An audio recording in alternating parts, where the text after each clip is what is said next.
So, Dortmund absolutely cannot keep a lead in the Champions League, as we saw against Atalanta. And let's be real, at this point, nothing can go in their favor.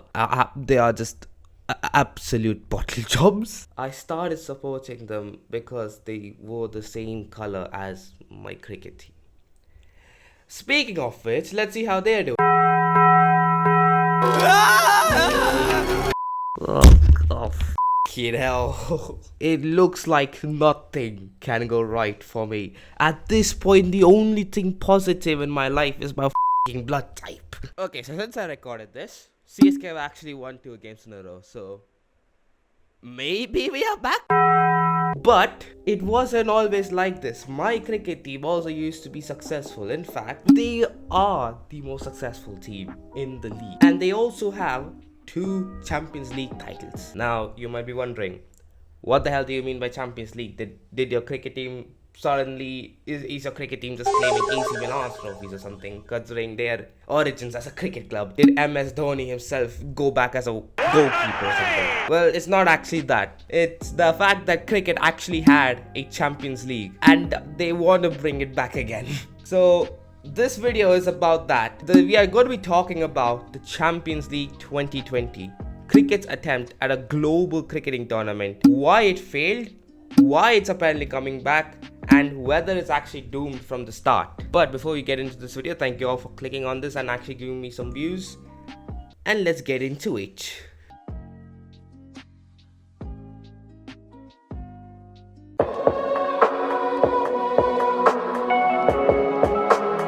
The year is 2001 and the English Cricket Board has a problem. The interest in the first-class county cricket was dropping across both formats. Now, for those who are not really aware about cricket, at this time there were 2 formats in cricket. That was the ODIs, which basically meant you play a game across a full day, and then you had Test cricket, which quite literally lasted 5 days. There is a reason why cricket has the reputation of being that game that lasts for 5 days and still ends with a draw. It's that format. The Benson and Hedges Cup, for the F1 fans, yes, it's that Benson and Hedges, had been running since 1972 but had already seen a decline in audience attention. The problem was clear, and that was the attention span was so that no one wanted to see a game that lasted 8 hours. People wanted something that they could just fit into their day seamlessly, something they could watch, enjoy, and move on. You lot thought attention spans were a modern problem, didn't you? Nah, this shit goes back till the early 2000s, bro. To solve this, the marketing manager of England's cricket board, Stuart Robinson, proposed a 20 over per inning format. Something that was actually suggested by former New Zealand cricketer Martin Crowe, but was just ignored apparently. So 20 overs means that a match would ideally end in about 3 hours compared to the 8 hours that the ODI format, the shortest format of the day, took. Eventually the matter came down to a vote, and by a margin of 11-7, the county chairman voted in favor of it, and the first T20 games were played in 2003 between the various English counties like Leicestershire, Somerset and Kent. This format eventually caught on and started being adopted by other countries' cricket boards. Pakistan started their own T20 tournament in 2004 with its provincial teams, and the first Australian T20 game was played in 2005 between Western Australia and Victoria. The next year, the West Indies had their own T20 tournament named the Stanford 2020. But there was one country that was vehemently against the format, and that country was India. Now, considering that India had a monopoly in the ICC even back then, this was a huge thing. India thought that a 20 over game would dilute the skills that was required for a one-day format, which was actually still pretty popular in India. So when the vote to create a T20 World Cup was taken at the ICC, everyone voted yes, except India. Bruh. I'm not even joking, the vote was 10-1, and that one was India. So you can see how against the format the BCCI were. So when the T20 World Cup was about to start, the BCCI sent a very young and inexperienced squad led by a little unknown player named Mahendra Singh Dhoni. Little did they know that Mahendra Singh Dhoni and that team of relatively inexperienced players was about to change cricket history forever.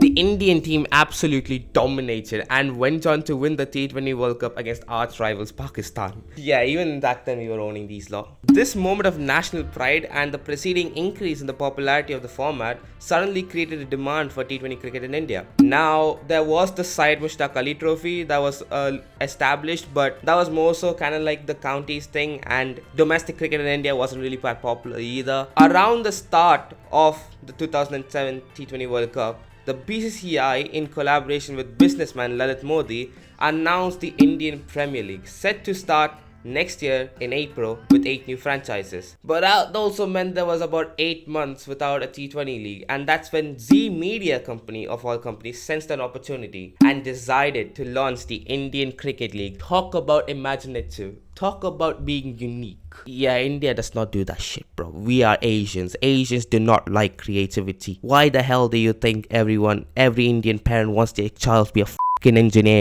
So, the Indian Cricket League was a T20 league that had teams from all over India and even from Pakistan and Bangladesh. Something that would be unimaginable in today's scenario. Well, there were also other leagues under the ICL like name, and there was also a World Series, but we are going to be focusing on the franchise cricket aspect of it. The ICL started off playing games at a cricket ground which was owned by a cinema/mall thingy in Chennai. I am not joking. The first few games were played at the cricket ground of a mall named Mayajal. Now I live in Chennai, right? Oh, and Mayajal is that cinema that no one really goes to. Like, it's so far away from the city that it's just completely not worth it. Even if the ticket prices are like cheap or something, which I'm pretty sure they are, and considering it's in ECR. So eventually they started playing at that cricket ground, but then eventually the head of the railways, Lalu Prasad Yadav, allowed the league to use stadiums owned by the railways, and governments of West Bengal and Gujarat allowed them to rent stadiums like the Eden Gardens and the Motera Stadium. Yes, we're talking about Motera Stadium before it was turned into a soulless goldfish bowl, lads. Now the BCCI, to say it lightly,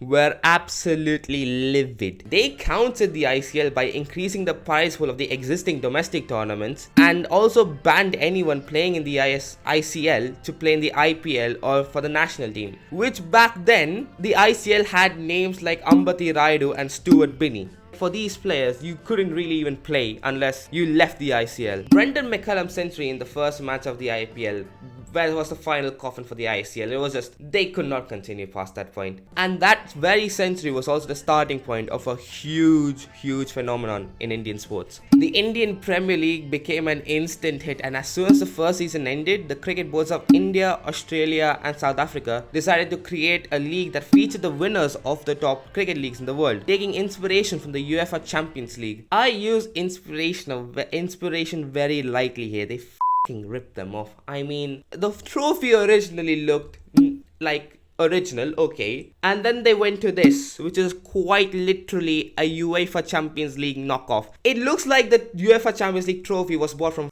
Timo, bro, honestly. Now remember that the BCI had barred ICL players from playing in the IPL or the Indian national team. They kept the same rules for the Champions League T20 as well, which meant bad news for England's representatives, the Kent Spitfires, who had many of their players playing in the ICL. The BCCI proposed expelling English teams and bringing in a team, get this, from Pakistan. This would never happen in today's scenario after the whole debacle that happened last year in May and in the Asia Cup, bro. This will never happen. The ECB tried to propose creating their own Champions League, but let's be real, it is nothing when you are going up against the literal owners of the International Cricket Council, bro. It would not have happened. And so they eventually caved in and were supposed to send in Middlesex to compete in the tournament that was scheduled to be held in October 2008 with 8 teams. However, the tournament was moved to December owing to the Champions Trophy being held around the same time, which was eventually moved to September 2009 due to safety concerns. But then just a week before the tournament was supposed to kick off, tragedy struck. On 26 November 2008, 10 terrorists entered Mumbai by boat from Karachi and attacked several places in the city, including the Taj Hotel and the Chhatrapati Shivaji rail terminus. The attack killed over 160 people and injured over 300 more. The 26/11 terror attacks in Mumbai put a huge doubt over the tournament and led to it being postponed indefinitely, with the organizers deciding that it just wasn't appropriate and safe to host a tournament just yet in the light of such a huge tragedy, and especially with matches being held at Mumbai as well, at Brabant Stadium, which was just few kilometers away from the sites of the attacks. There were talks about the tournament being held in early 2009, but those didn't end up going anywhere as well.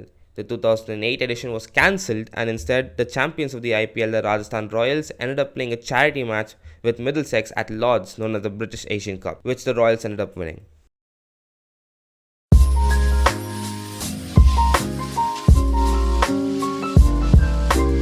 The next year, the Champions League managed to go ahead as planned, but the IPL teams that did make it, namely the Delhi Daredevils, Royal Challengers Bangalore, and Champions Deccan Chargers, were absolutely horrendous. The title that year was won by New South Wales of Australia, who beat Trinidad and Tobago by 41 runs to lift the maiden Champions League T20 title. Yes, so in cricket, Trinidad and Tobago, Barbados, countries like those are not like separate, they don't have their separate teams. Instead, they are merged together under the entity known as the West Indies, and they compete in ICC tournaments as the West Indies. Sort of like how during the Olympics, England, Scotland, Wales, and Northern Ireland kind of join together and compete as Great Britain, but over here's different scenarios. The next year in 2010, the tournament was hosted by South Africa, and finally an IPL team won. When that year's IPL winners, the Chennai Super Kings, my home team,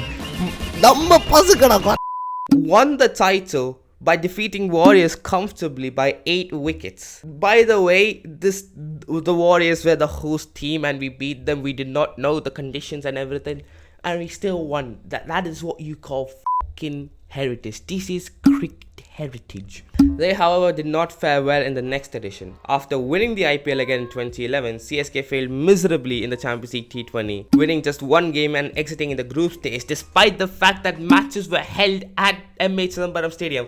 We lost at our home turf. So embarrassment is nothing new for us, lads. Let's be real. The CLT20 was still won by an IPL team, in this case the Mumbai Indians, who beat Royal Challengers Bangalore or RCB at Chennai in like a final that RCB should have won, but let's be real, it's RCB. They are pretty much eternal buckle jobs. South Africa once again hosted the Champions League T20 in the next year, and Indian teams faltered again. Delhi Daredevils did the best, they reached the semi-finals, but even then they couldn't go past the Highwell Lions, who lost in the final to the newly formed Sydney Sixers of the Big Bash League by 10 wickets. 10 wickets, that is, in football terms, that is like losing by a margin of 6-0. It's literally the equivalent of the PSG Inter final, bro. Also, if I am having a huge oily sheen on my face, that's because there's no fan for the sake of audio clarity, and it is the summer. It's literally April while I'm recording this, so yeah, it is pretty hot. 2013 saw India host a tournament again and saw the Mumbai Indians win their second title, beating the Rajasthan Royals by 33 runs. But this was the year that things sort of started to fall apart. No English teams took part due to a clash with the county championship, and that was also true for the next year, which was also hosted in India again. This edition was won by the Chennai Super Kings again, who beat the Kolkata Knight Riders after a brilliant century by Suresh Raina and a fifer from Pawan Negi. That's Pawan Negi, that tournament, that Pawan Negi fifer will always live in my heart. It is the most impressive piece of bowling I've ever seen, bro. After the 2014 edition, however, the Champions League T20 was scrapped. The reason was low TV ratings, which was partly due to the lesser number of IPL teams. This was especially evident in the years that the IPL teams did poorly, with the ratings dipping massively. There was also a problem with a very limited pool of players. The thing is, unlike football, cricket players often play for multiple teams in the same year. So if two teams that a player played for qualified at the same time, this created a problem, especially if the player chose his home country's team over an IPL team. Star Sports sent a proposal to the three governing boards offering compensation package in exchange to scrap the league because they weren't making enough profits, which the three governing boards readily accepted. And so that was the end of the Champions League T20. Or was it?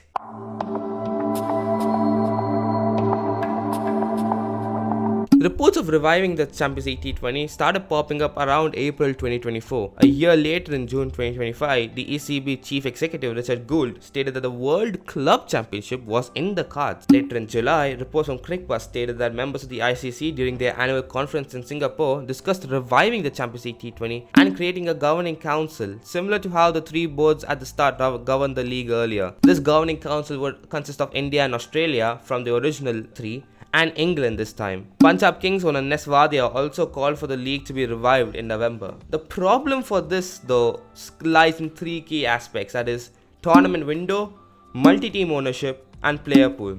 Back when the Champions League T20 was played, there were only like a few T20 leagues and even fewer franchise ones. So you had a window and a very open open calendar where the league could be played. Now there are more than a dozen franchise leagues with each having their own window. Hell, several franchise leagues clash with each other nowadays. Taking all of this into account, hosting such a tournament will be a hell of a task. The next problem is multi-team ownership. Oh, you football fans thought the likes of CFG, Red Bull and Blueco are destroying the sport? Try having one team control the brand identities of every other league's teams and having their own culture and identity imposed on you. That is what is going on in cricket. The IPL owners are now investing heavily in foreign leagues to the point that many leagues have mostly just IPL affiliate teams. Hell, some leagues are just IPL affiliate teams. This includes the owners of Sunrisers Hyderabad having Sunrisers Eastern Cape in South Africa, the SAT20, and Sunrisers Leeds in England or in their league known as the 100. My team, the Chennai Super Kings, also own teams in Johannesburg and Texas, while Mumbai... Jesus Christ. To put this into context, Mumbai are called the Mumbai Indians. So you have teams literally called Mumbai Indians London. Reverse colonization is a fucking gift. So let's say you're creating a tournament and you do not want that tournament to basically just become global IPL or the Mumbai Indians League. The final and the most persistent problem is the limited player pool. Now, we touched upon this earlier, but I'm gonna put a football spin to this. Imagine Bruno Fernandes playing for Manchester United in the Prem season.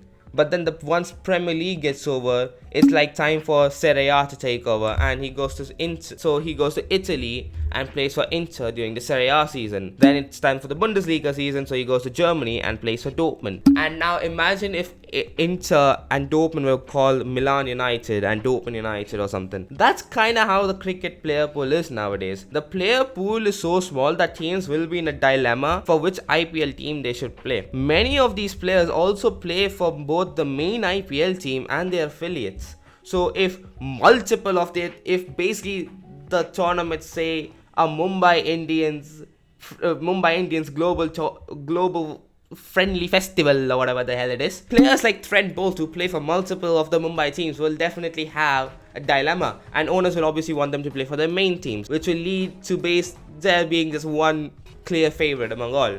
This is a problem that's very unique to cricket, by the way. That's because there's literally no other country that really likes cricket other than India, Pakistan and Bangladesh. Personally, I would like to see the CLT20 return because I have some very fond memories of it once the IPL ended, and if there was like any international tournament once that ended, I would always look forward to the CLT20 because it was honestly the most fun tournament, because you would see random ass teams playing against each other, bro. Like Chennai Super Kings genuinely played against a team called the Dolphins in 2014. That's how random this league was. And then I watched the final of 2014 in Bangalore, and that was honestly one of the best memories that I ever had, watching my team lift the trophy in person. It's just unbelievable. Oh yeah, before I end the video, I completely forgot to mention that Champions League anthem that was composed by A.R. Rahman was just simply classic. It is honestly one of the most nostalgic anthems that is out there. But yeah, that's the end of the video. I thought I'll do something related to cricket because I want to try and appeal to more sports and also try to dabble my hands at both, and also try to explain this to like a football audience. I am slowly trying to get the hang of it, but the next video will be definitely more football related one. Next video will actually be about sponsors, so if you want to see that, drop a like, subscribe, comment, do a lot, share this video with your friends I guess, and I hope to see you a lot in the next video. Goodbye.